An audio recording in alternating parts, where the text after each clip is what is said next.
All right, it's 12 o'clock, and it seems like it's snow out there, but the crowd in here. That must be a blessing.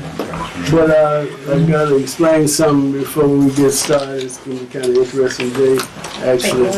Due to some unfortunate events, confusion, you could say, this meeting will not be a vote meeting. We're not able to take care of official business per se in terms of voting, so I let everybody know that. But still, at first I thought about canceling the meeting, but then I got a call that the chairman was coming, so I changed that. But as far as this meeting is concerned, what we'll do today, and I'm glad that everybody is here. The official business we'll take care in January when we have the opportunity to vote. We're not able to vote for anything at this meeting. No problem, really. But anyhow, what we'll do today, and I'm glad everybody's here because the chairman has said has some important information to share with us. And then the gentleman from the lead paint, I'm sorry, sir, your name? I'm Dan Keene. Dan Keene, excuse me. We'll give him an opportunity to say a few things because he was here basically for the community to get an idea of how to deal with accessing some support from the lead paint situation. So we'll let the chairman start off by sharing all this exciting information the state's going to be doing next year that he wants us to spearhead. Absolutely. You're right. Absolutely. And then we'll go to the lead paint. All right, Chairman, you got the floor. Good afternoon, and thank you all for affording me this opportunity. A couple things I want to do with you today at this unofficial meeting. I want to get the new Deputy Director for External Affairs of the Civil Rights Commission on the speakerphone so that he can introduce himself to you all. He was planning to attend with me, but we've got some vacancies there in Indianapolis that need to be filled, and he had an interview. And then the other thing I'm going to share with you is 2020 and some things that we're looking to accomplish in 2020, but we're going to need you all's help.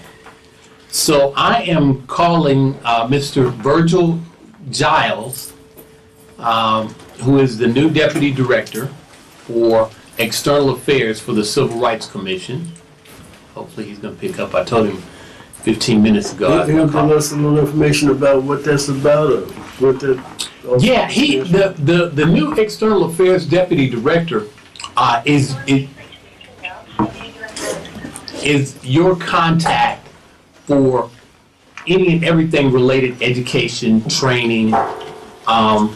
He's responsible for providing continuing legal education credits for attorneys. He's also the direct conduit to the Human Relations Commission here in Michigan City. Just another resource that I wanted to share with you all that you can use as it relates to anything educational or training. His went to voicemail, so I'm not sure. He may be doing his interview. But we're really excited about 2020.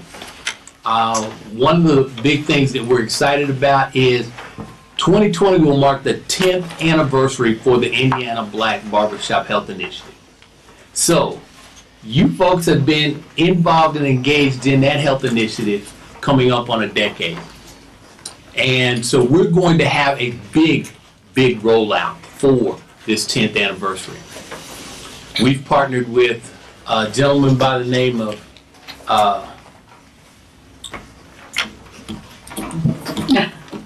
Right, Jim. No, you all know him.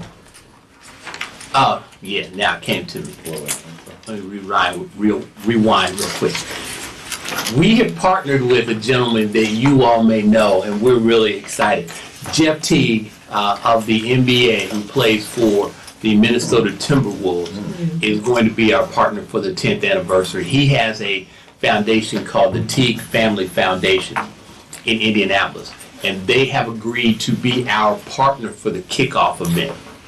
Now, this kickoff is going to be like no other kickoff we've ever had. The governor's going to be there. Some other celebrities are going to be there. Jeff can't be there because the Timberwolves are playing the Dallas Mavericks that evening.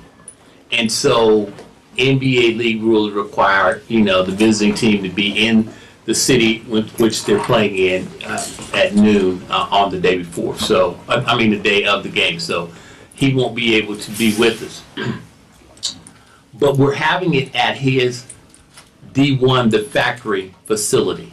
Now, it's a phenomenal training facility where professional athletes, college athletes go for rehabilitation or to work on strength and conditioning for their respective sport. And so at that kickoff, we're going to utilize their entire facility and have a health fair where we're going to do screenings. We're going to have barbers there. We're going to do haircuts. We're going to have some skills challenge. We're going to see if somebody can outshoot the governor at some spot shots or free throws. But we're also going to have vendors there who have information that is vital to people increasing and improving their health. We're going to have mental health professionals there. We're going to have the American Heart Association to talk about cardiac issues. We're going to have the American Lung Association there. We're going to have the Indiana Organ Donor Association there to talk about the importance of organ donation. So we're going to have all of these individuals at this health fair providing information and resources. And because it's the statewide kickoff for the Black Barbershop Health Initiative's 10th anniversary, we want state presence. So the date is April 1st. We want Nyla, Marty, anyone else who wants to come down, we want them to be a part of the kickoff because we are going to, while the governor is there and giving his remarks, we are going to acknowledge all of the participating communities. Because I'm finding with some of our legislators and some of our people in Indianapolis, they think that the Black Barbershop Health Initiative is the Indianapolis thing. They don't know that it occurs in 14 other cities. They don't get outside of that little universe. Started at Howard University. Started at the dental school at Howard University. Yeah. 30 years ago. Well, and then Dr. William Rutherford is the one that actually started the Barbershop Health Initiative in 2007. Yeah. He is the founder. And now many barbershops are doing health initiatives, and they're finding that within the barbershop, it's like the Black Male Country Club, and much information can be shared and disseminated in that environment. Can I ask you a question, please? Yes. I don't want to interrupt. Well, I am interrupting, but pardon me. Two things. A dental student started it from Howard some years ago. I have to call my wife and ask her because one of her students. Mm-hmm. The other question is, and it went well. It went very well. You talked to her about it the other night. But the other thing is this. At this event, will they be taking tests for bone marrow transports? Yes. No, we don't do the bone marrow scan. Okay. No, they just were taking a light test. They did it in Bone DC density. for a number of years. Bone density. Bone test, but they did it because there is a way they can find out through your blood if a person can make a bone marrow transplant for people with certain kinds of cancer. And we went to black churches throughout DC for years and did it every year. It's very difficult to match up, but it became very effective because they did get some matches. And it's painless. Right. Now, I've done the bone density scan, and It's not the density scan. It's the bone marrow. It's the bone marrow scan. Okay, But you take a blood test, and obviously it's not part of this program. So well, back out. but the interesting thing is if there are other screens that we can do that can be done relatively quickly and inexpensively, that's something that we want to do. Because what we're going to do body mass index, we do blood pressure and blood glucose. Okay. And then we've got a mental health professional that has, it's like a little quiz that you take. Yeah, and you do the diabetes thing. Yeah, it's 7 or 8 weeks, you know, but 2 years ago, we added the mental health focus to what we're doing. We hope to have the Charles Williams prostate cancer van available. We hope to talk to gentlemen about prostate health, and we may not be able to do the blood draws there to get their PSA number, but we can set up where that can be done, because we did have the prostate cancer van go to respective communities. It didn't come to Michigan City, but it did go to Gary, and it was very well received. We had 18 men Are you talking about the Charles Williams? Yes. We had that here twice, 3 times. Okay, well, But that was not with your barbershop. I just meant that we didn't have it with the barbershop health initiative, because it goes to numerous communities. I know it's been here, it's been in Fort Wayne, it was in Evansville in, I think, September, it was in Jeffersonville in October. So we hope to have it at the kickoff event. But what I want you to get excited about, this kickoff event, this will be our 10th anniversary, our 10th celebration. And I want a big splash, because I need the governor, I need members of the General Assembly to understand the significance and the magnitude of this initiative statewide. We tell them it's a statewide event, but they have blinders on and they really can't see beyond Indianapolis and Marion County. So what you're saying is that this is a big event, right? It should be, but it's for Indianapolis people. But you want representatives. It's for the state of Indiana. So I was gonna say, y'all gonna help us bring some people down there.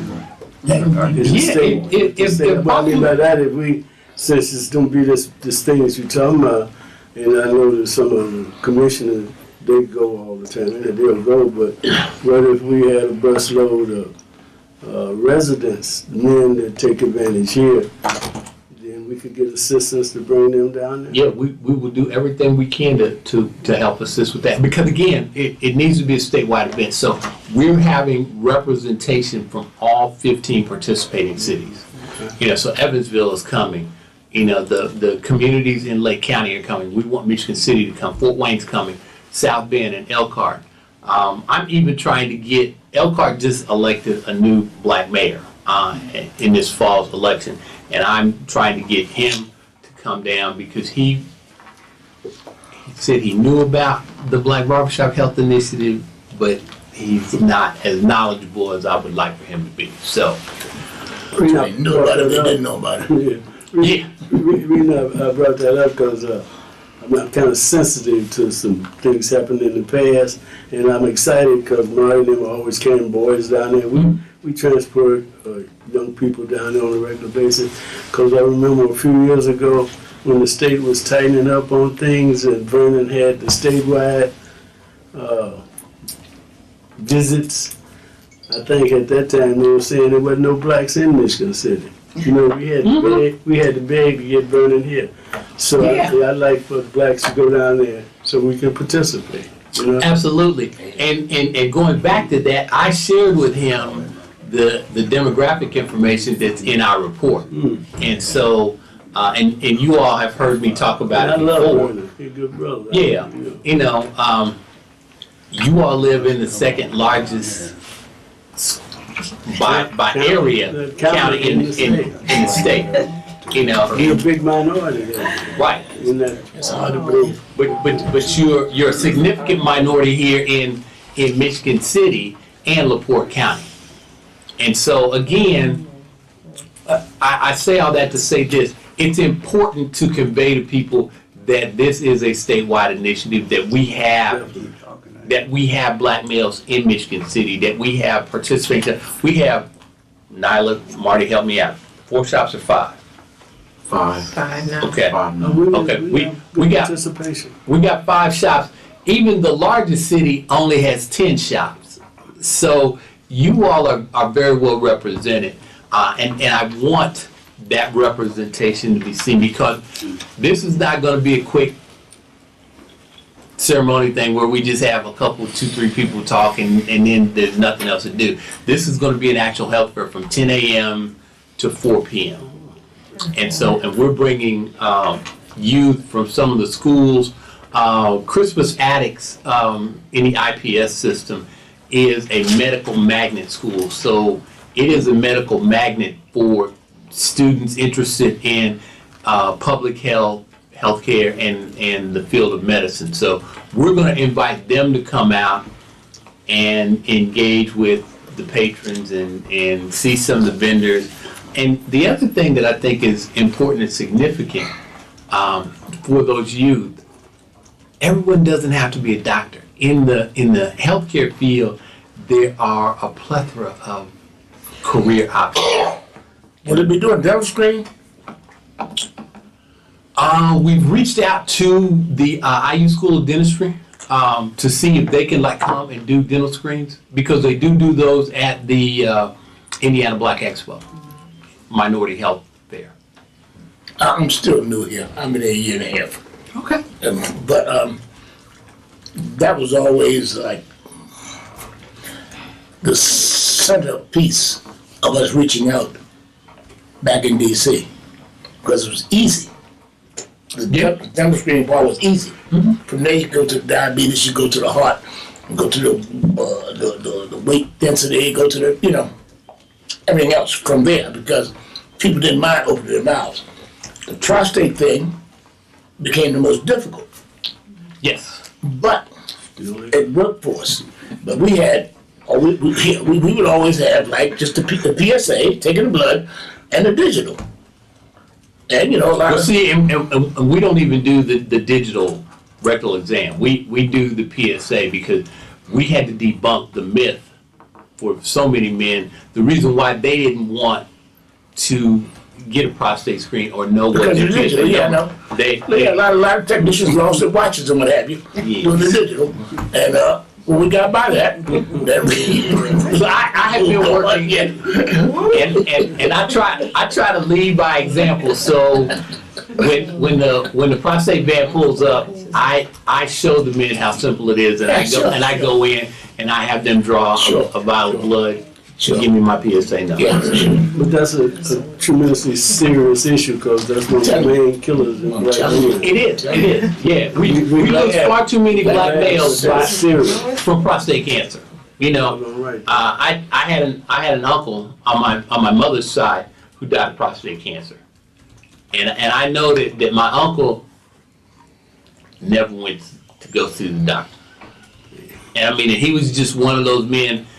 He was of that area. You don't go to see the doctor. You don't go to the hospital unless it's an emergency. unless you bleed, Yeah.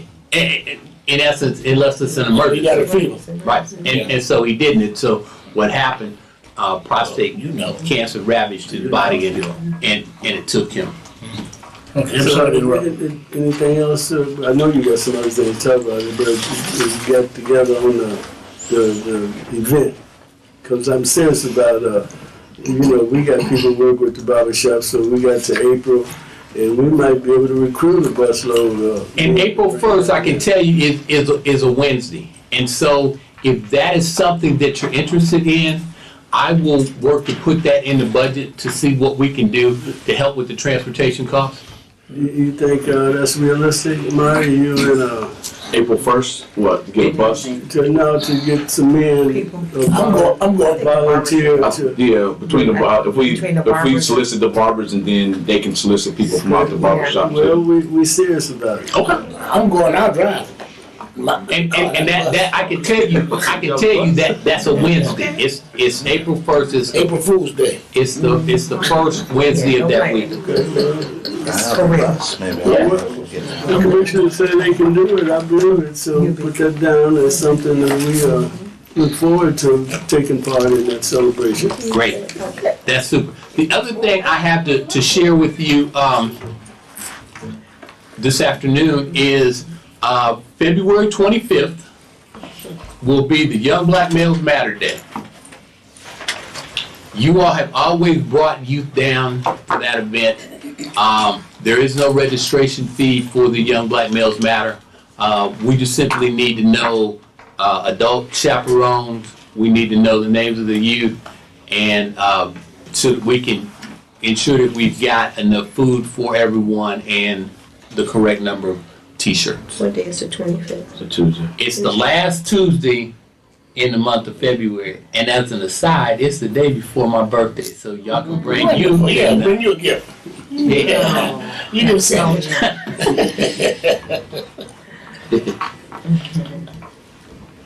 But we're excited about having our Young Black Males Matter. It's going to be a short legislative session. They may be done by the end of February because it's election year and everybody wants to get back home. Right. What time? Mr. Giles. Yes. This is James Garrett. I am with the Michigan City Commission. I have you on speakerphone. I have been sharing with them what we have going on for 2020, but I'm going to give you an opportunity to introduce yourself and say hello to the folks. The room is full, sir.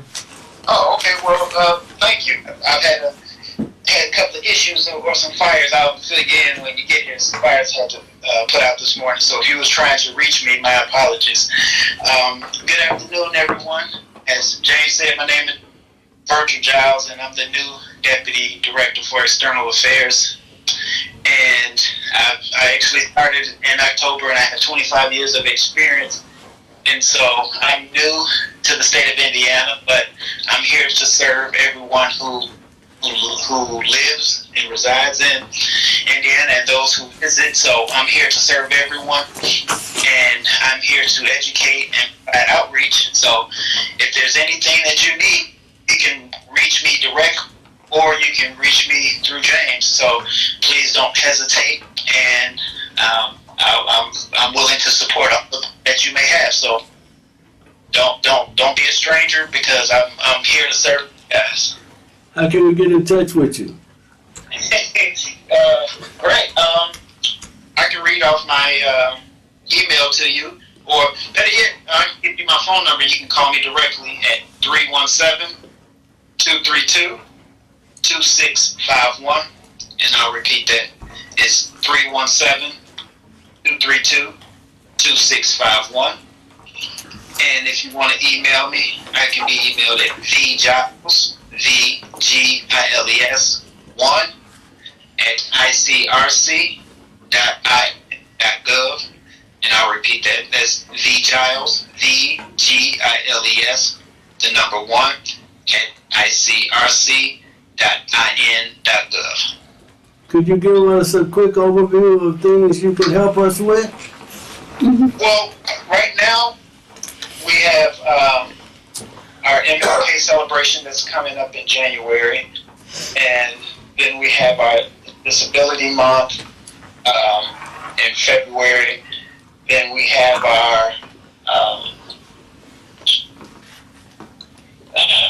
Fair Housing Fair in April, and then we have a couple other community events, Black Expo,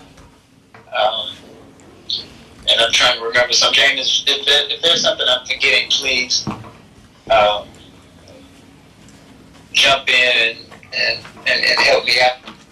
But one of our main one of my main goals this year is to get a lot of partnering support for the agency, and more or less focus on the agencies in the state. When you look at our website, all you basically see is just content and just words. And what does that basically mean to people? Really nothing. But what we're trying to do is get agencies and like yourself to do PSAs and share what it is that you do. And so when people come to our website, they can see what's in their in their backyard, instead of just reading documents. Okay, I know how to fill out a form. Okay, I'm experiencing discrimination. I need to do this. But when they log on and they see people that they can identify with and people that they know, I think it sends a different message. So what I'm trying to do is just make the website more region friendly, so that when people log on, they instead of just reading words, they can click and see a video, and they can receive information and get education and understand, and basically also do those PSAs. Like, say if you have an event next week, you guys you publicize your own event, and we run that through our social media and through our local radio stations and throughout the region, so you can get publicity, increase your attendance and support for various events. Right, and Virgil, one of the things that came up before we got you on the line, I talked with them about the kickoff of the 10th anniversary Black Barbershop Health Initiative. Yes. And Michigan City is interested in bringing some men down for the kickoff event. They just need some help and support with the transportation costs. So I told them that I would take that back, and we want to, because we want this to be a true statewide event with a statewide presence. Exactly. And so that may be one of the first things that you and I can work on together to assist the Michigan City Commission to bring some men down on a bus or through some transportation means to participate in that health fair at the kickoff event. Definitely. Like I said, I'm willing to help in any capacity, and so definitely, if we have individuals that's willing to come, let's do everything that we can so that they can participate.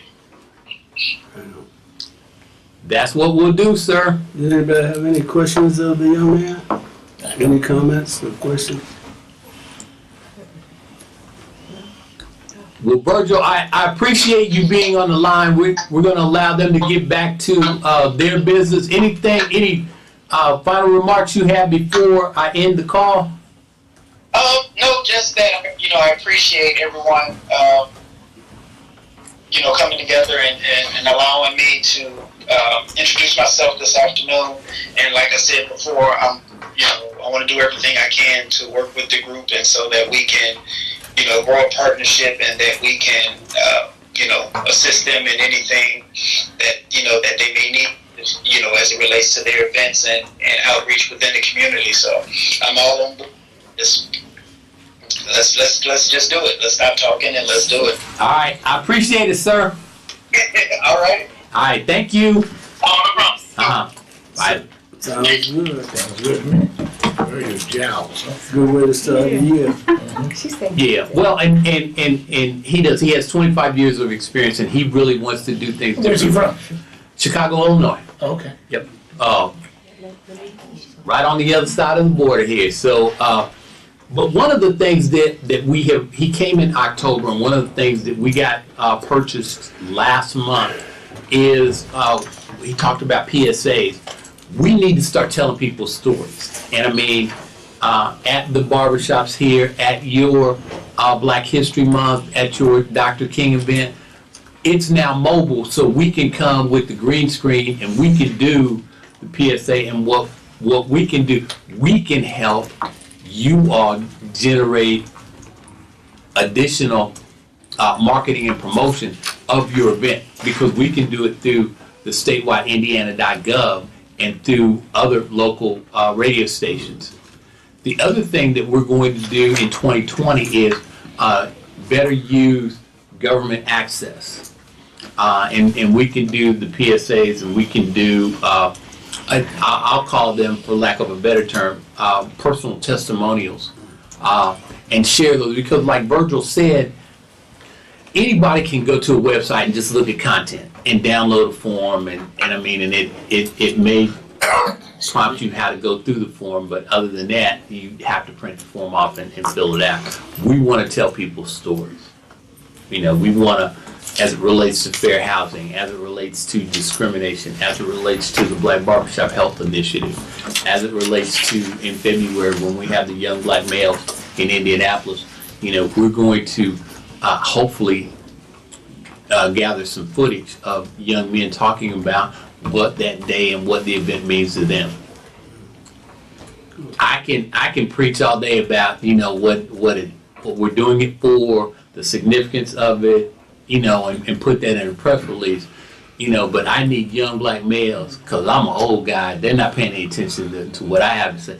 I need young black males to see their peers talking about why they came down, what they gained in as it relates to civic engagement, right, as it relates to advocacy, you know, and having a passion for whether it's Black Lives Matter or school issues or you know, post-secondary issues.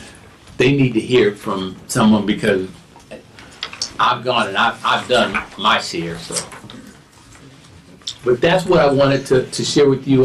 We're really hoping for 2020 that we can do some things differently. You will have a phenomenal event in August with the back to school rally.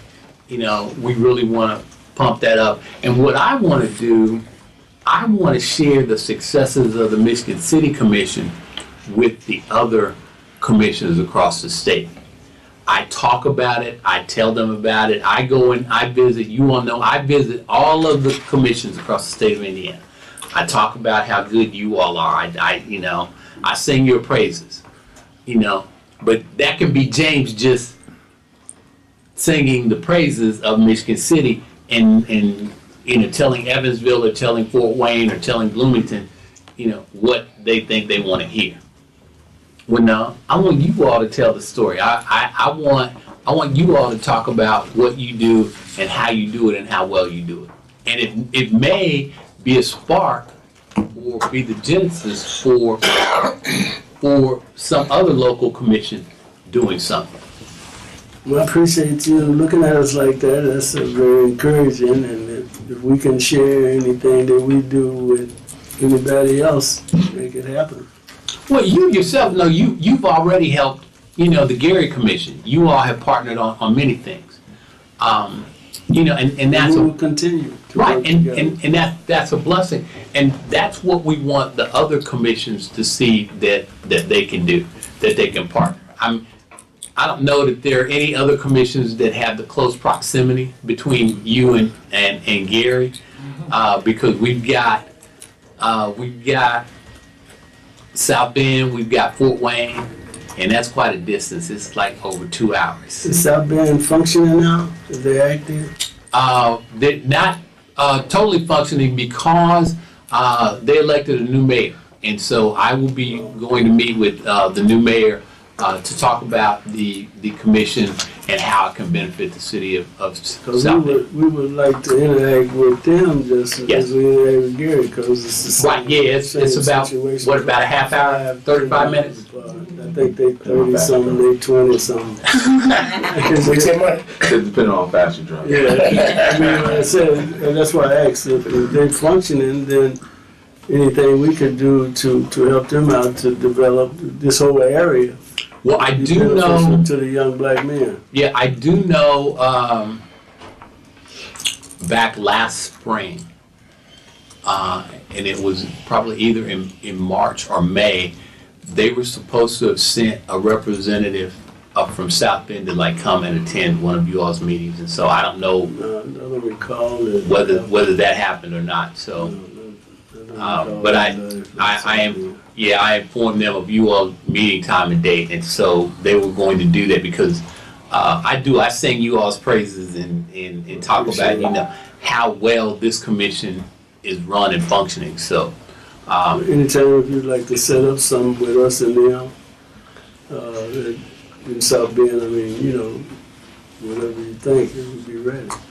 Okay, and like I said, that's why working with Gary is so enjoyable, because it ain't us and Gary, it's the young black men and older men that are benefiting.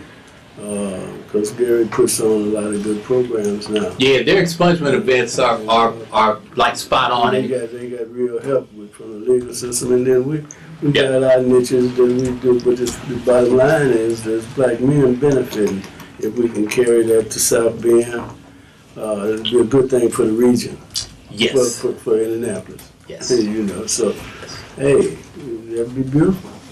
That'd be Well, something to do in it's going to 20 happen. I'm working with Councilwoman White.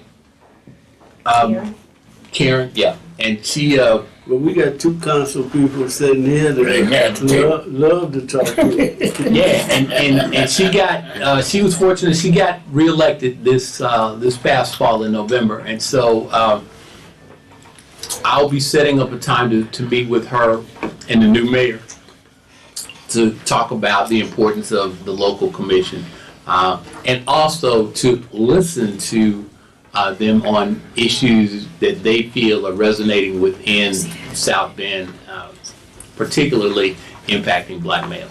Well, it's a different community than it used to be. There's a lot Yes. of things impacting black males over there. Yes, So there's definitely a need. and that's what I hear. Oh, you're hearing the right thing. Yeah, that's It's what I right hear. there, Gary, if they haven't surpassed it, Yeah, but they close together. that's what I hear. You just let us know about that. If you didn't have anything else, did anybody have any questions? Because we do have a gentleman waiting to, and then maybe, I know you'll hang around and hear Oh, absolutely. something new from us. So we appreciate that, Chairman, and you know, it's just gratifying the fact that, because you've been around us for a few years, for you to say the things about the commission needs, and we just got to work hard. I mean, and keep trying to do the things that we've been doing. So I really appreciate that. And I will get you all Mr. Giles' contact information. Oh, good, because we're serious about taking somebody down there to help out on that issue. All right, got the floor. Okay, thank you. My name's Dan Keene. I'm the Lead Hazard Program Control Manager. I started here back in September, and just a brief history on me. Got 15 years of experience doing public health, working for County Health Departments, Port County Health Department, and LaPorte County. About another 10 to 15 years doing environmental impact study work, doing like wetland and prairie habitat restoration, environmental impact stuff, doing archaeology and things like that.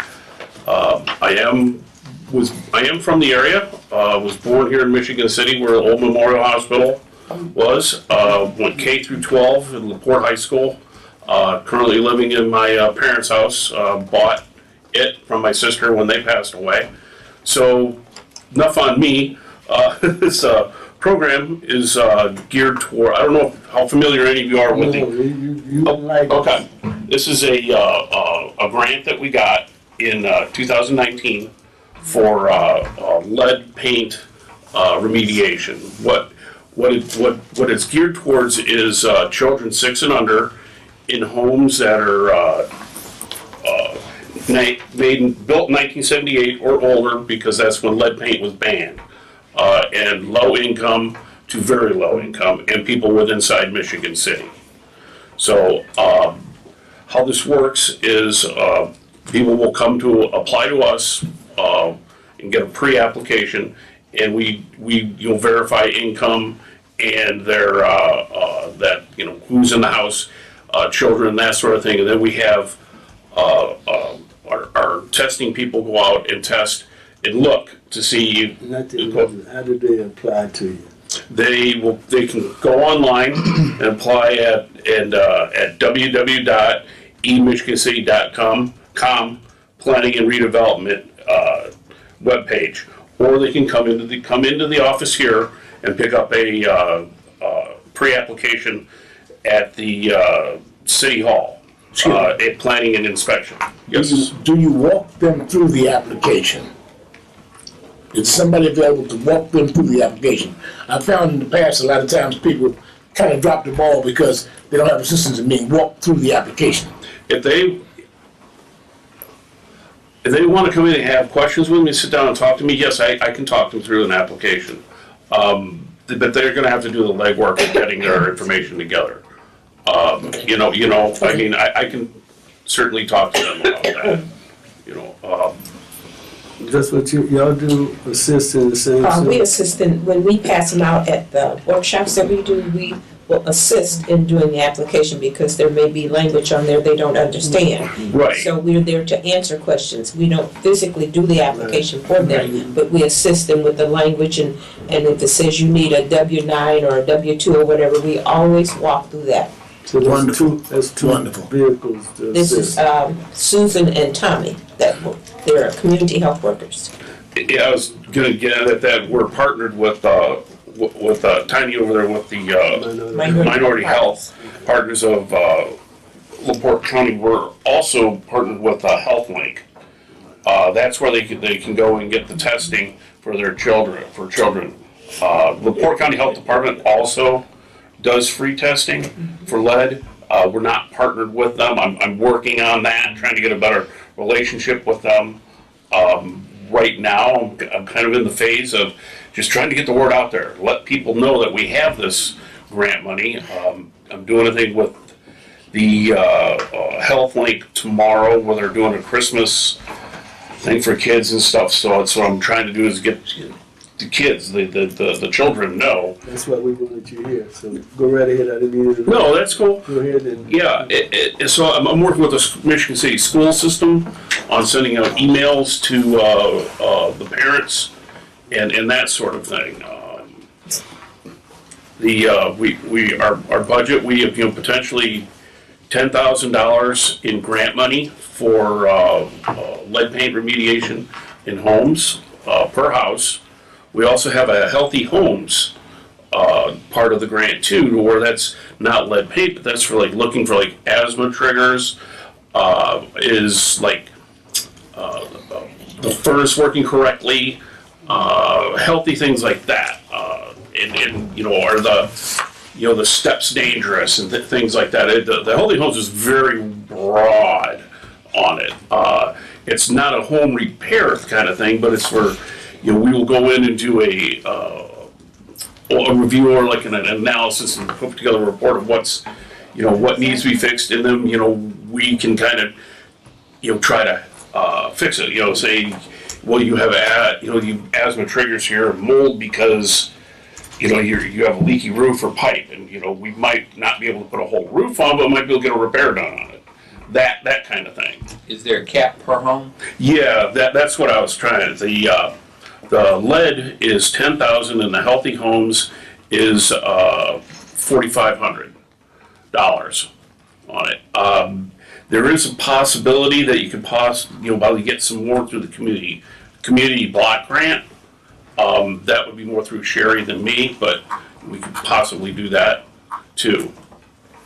So what you're saying is, if a person you found lead in the house, you got a max of $10,000 you can spend on? Yes. Okay, and then for the other things, it's a max of $4,000. $4,500. $4,500. Excuse me, that 10,000 based on the value of the house? If the house is lesser value, would it be lesser money or what? There is, yeah. If the house is, there is a clause where if the house is not worth it, then we can't put it into it. Okay. Makes sense. Okay. So the poor just stay poor. Is that based, Dan, on the assessment of the home? Yes. Okay. Yes, it'd be Both based on the private tax assessment. Okay.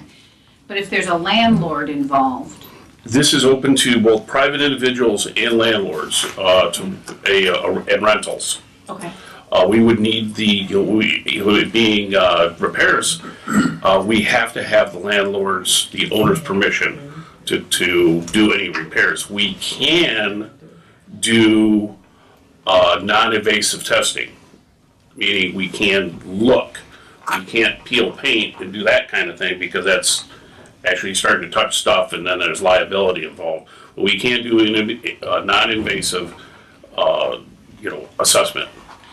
so Dan, if you're a renter and you're concerned that you're living in a lead environment for your children, do they fill out the application themselves as the rentor? Or Yes. Or is it based on the landlord? They can fill it out, but they would also have to have the landlord sign on it too. The owner. Would you contact the landlord once you get the application from the renter? It'd be up to the renter to do that. Okay. What if the landlord is not receptive? Then my hands are tied. I don't have the authority to force the landlord to participate.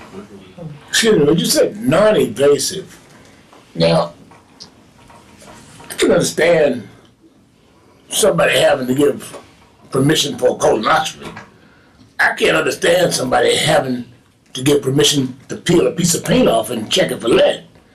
If in fact it's going to endanger the lives of the kids that are else in the house. It's because it's not their property. They can't give us permission to physically touch the property. But I can note it that we could note that it's peeling, but I can't peel it off and test it. So you couldn't pick a piece off the floor. No. But could you visually confirm probably that, Dan, without doing the non? I could the inspector could visually say, it's peeling paint, the house is 1978 or older, probability it is. Okay. We could make that statement, but Okay. I can't physically test it without the landlord's So permission. we can help folks move forward. So if you do it without the landlord's permission, then you're getting into libel. Yeah. Right. No, but I'm going to err on the side of kindness and say that those landlords would want to be aware. Well, So, you would think They can benefit from 10 grand in benefits. right, exactly. Exactly, well, it's better yeah. in their home. Someone might know. Right, it betters their property value. It's a smart thing That's it right there. for them to do, and a wise thing for them to do. Well, it's an investment in the children and an investment in their property. My question would be then, Dan, so you go by the renter's income, not the landlord's income? Correct, yes. So then, there's no harm to the landlord. Basically, you're bettering their property. Correct, yeah. Okay.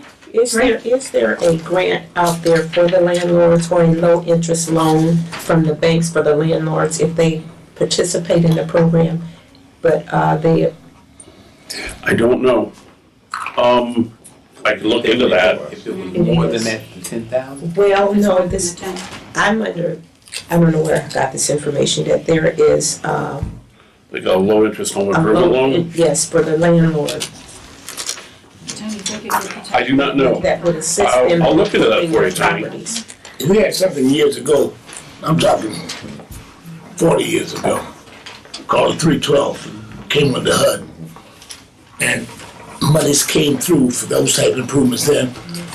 That's 40 years ago though, so I don't know where that is now. I think there's something here Yeah. in the Yeah. city now that, I might be mistaken, but I think they get a low interest loan at 2% or something like that to improve their properties. And that's not only for the landlord, but for the homeowner too. But it would be great, Tiny, if they could do the initial 10 grand or 14.5. Well, the house may only be worth 13 or 15, so they're not gonna put 10 grand into the house. Well, you don't have to use the full 10 grand, maybe it would be 5 grand. Well, yeah, you're right, because the maximum is 10, so maybe they only need 4. Right, it could just be, a windowsill that, may not need to be replaced, but just, paint it over, conceal the, or what's called encapsulate the lead paint. It may not. What kind of response have you got to this point? I know you're new. I think we have 8 to 12 apps right now, but those kind of rolled over from other programs. It really just trying to get the word out there and get the participation going. So you would encourage people that feel that, a lot of people don't know how old the house is, but if you see paint flake and you don't want to take a chance, it's better to check it out. Exactly, yeah, it's better to reach out and get it looked at. Get the ball rolling on it. So the It's only kind of hard too. Some of the people won't answer the door, so we need door knockers. Those that do answer the door, we have conversation. We'll come back. We do have those little lead testing kits. It's a little sponge that you swipe, and those are free to anyone that you really knock on the door and talk to. Can that be done without the probability of being liable for the landlord? That they will do, this is for the resident in that house, they can swipe it to see themselves. That's not, we won't be doing it, they would be doing it themselves, and there's a plastic bag that you put it in, and we got those free from the government. That's the main reason that when we talked about it, we wanted him to come, because organizations deal with, like we talked, specific areas and whatever. We deal with the educational piece. I wanted him to come because there's some people watch us on Comcast and it may expand the amount of people that are aware. I think it's next Thursday, there's a workshop at the, is it in that building across the street? The youth building, I think it's at 6:30 or 6 o'clock next Thursday. And that's on what people can do in their homes, how you can use the bleacher, how you can use the little things that we have. It's all kinds of stuff, information that will help the homeowner. Which is good, but as I was saying, a lot of people that need the help don't come to workshops. No, they don't, so that's why we go door to door. And that's one of the reasons why we're approaching it to where going for educating the children, getting the children involved. Take it on.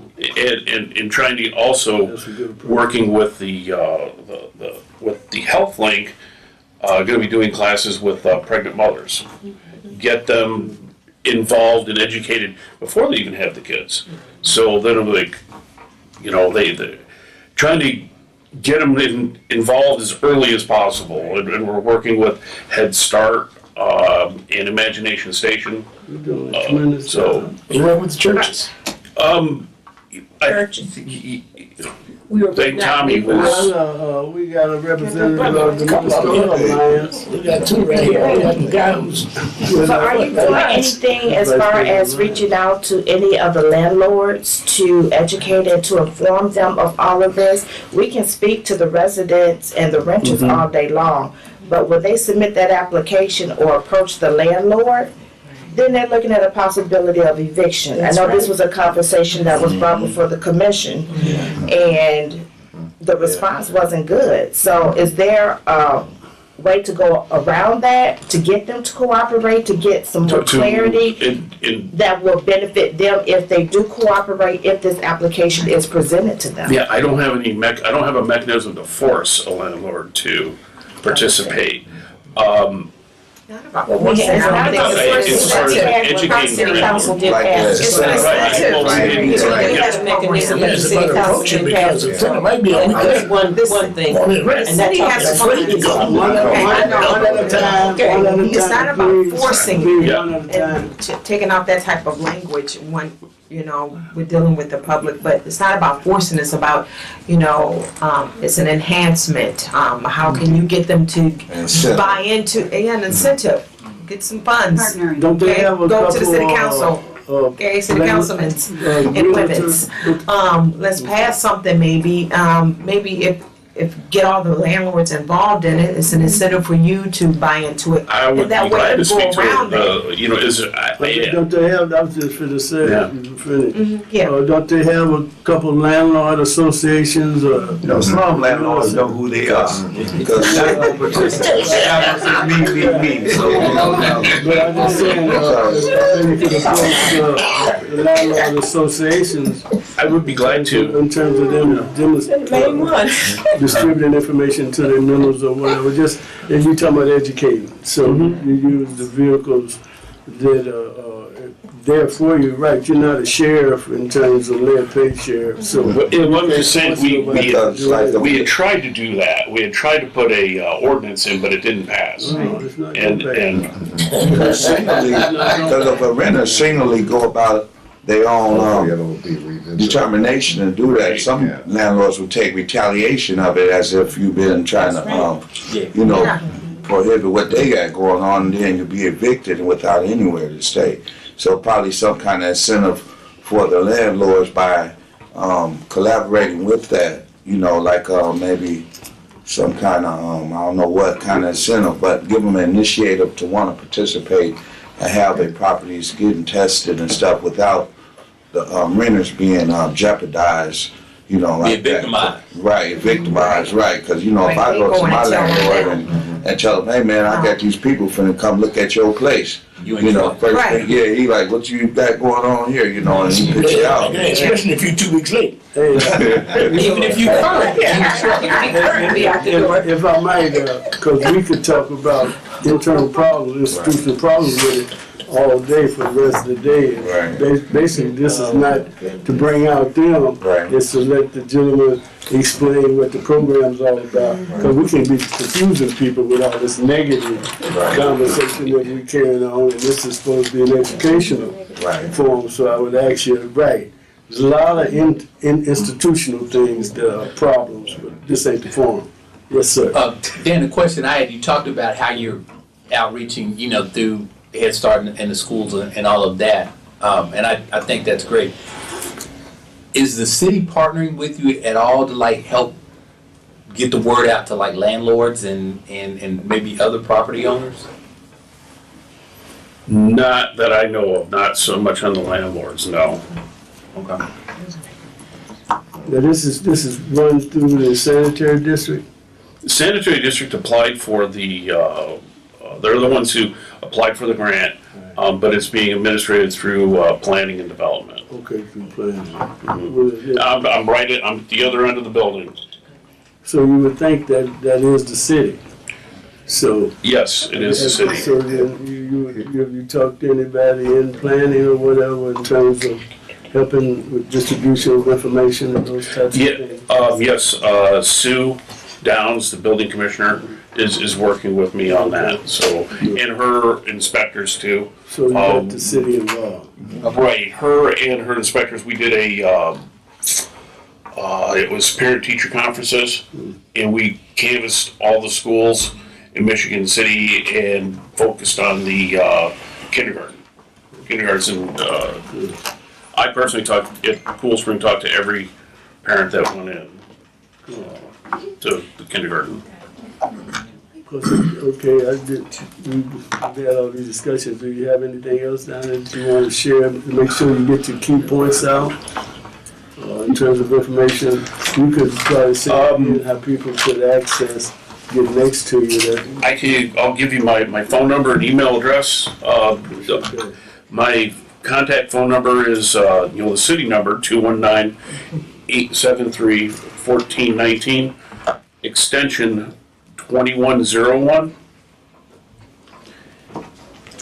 And my email address is dkeane, and that's KEANE, at emichigancity.com.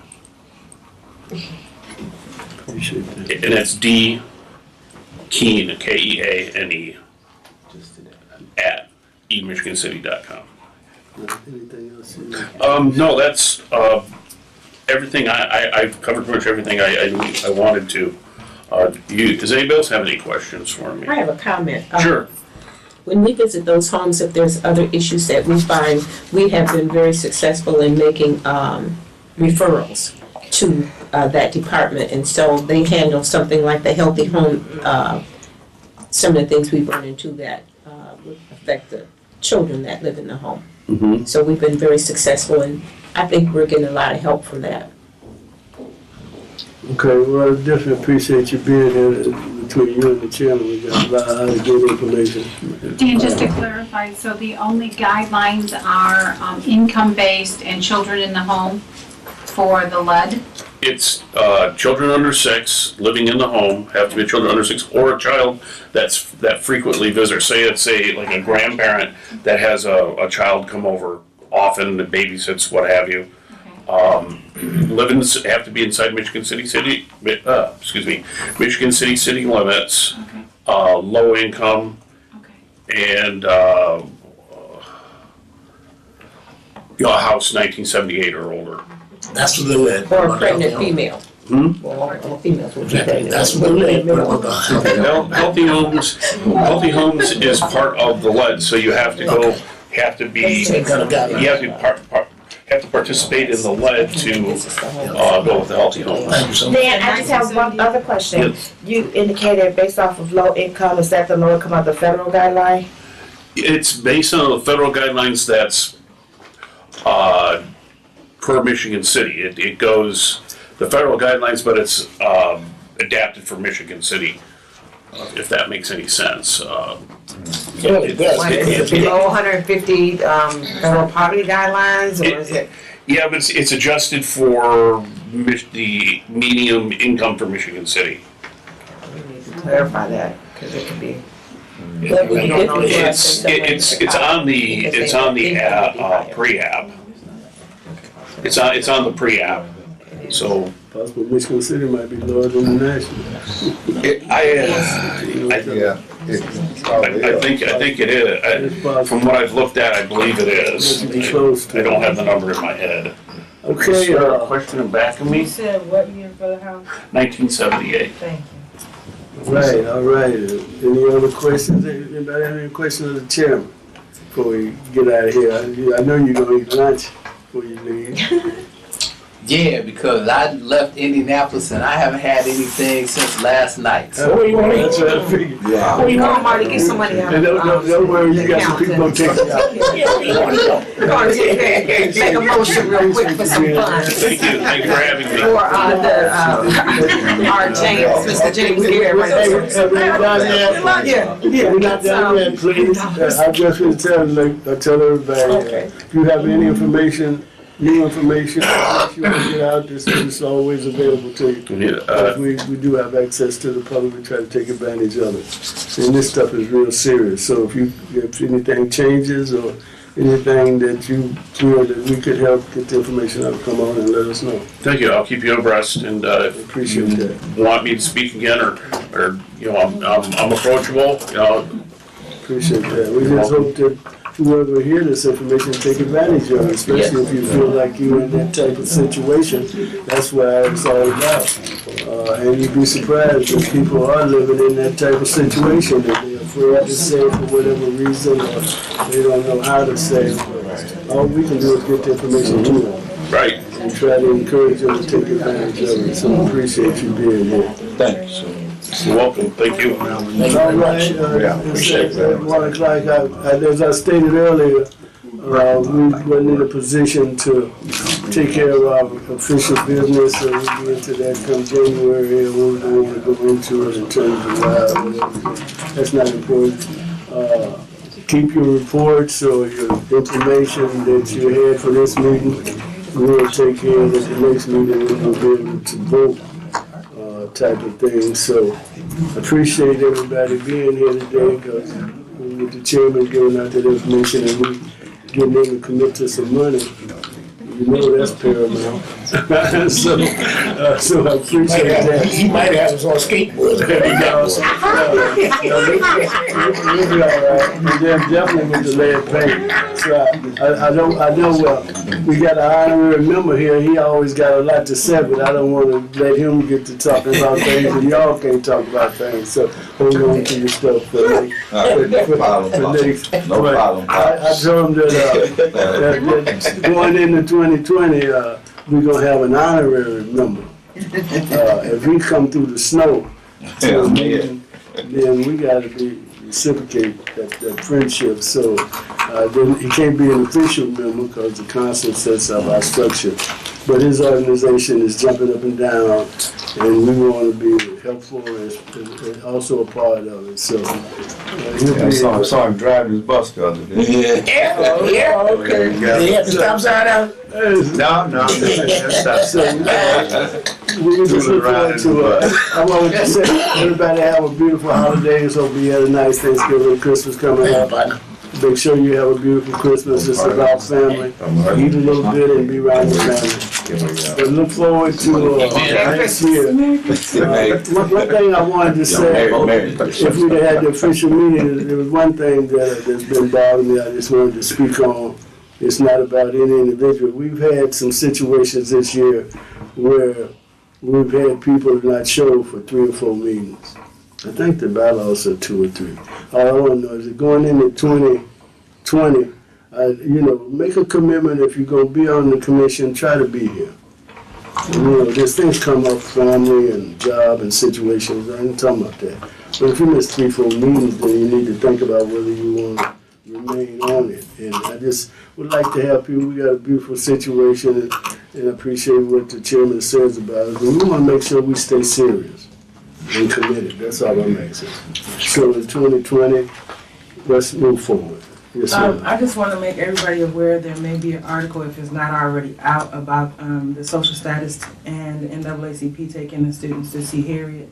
So look for that in the paper, because we did take 73 students. Fantastic. I seen Harriet, that. they really enjoyed it. And I do want to give props. There was 4 African American males who were very well behaved the entire time. I got their information down. I do plan on doing something with the young men. But when you see, it was a little kind of chaotic sometimes, but these 4 African American males, they were very helpful.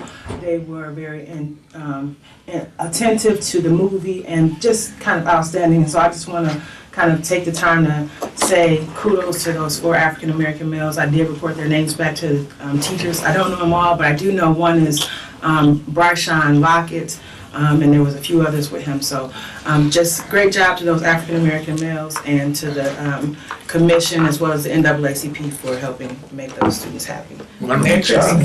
Good note to end on. Since we can't vote, the meeting's over. Right.